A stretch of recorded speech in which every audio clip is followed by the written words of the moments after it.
You ask Tiger to solve. This deals with linear equations with one unknown.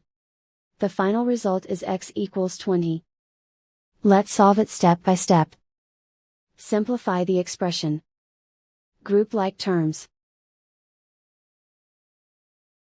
Simplify the arithmetic. Group all constants on the right side of the equation. Subtract 120 from both sides. Simplify the arithmetic.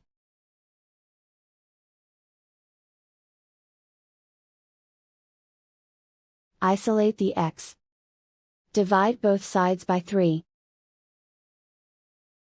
Simplify the fraction. Find the greatest common factor of the numerator and denominator. Factor out and cancel the greatest common factor.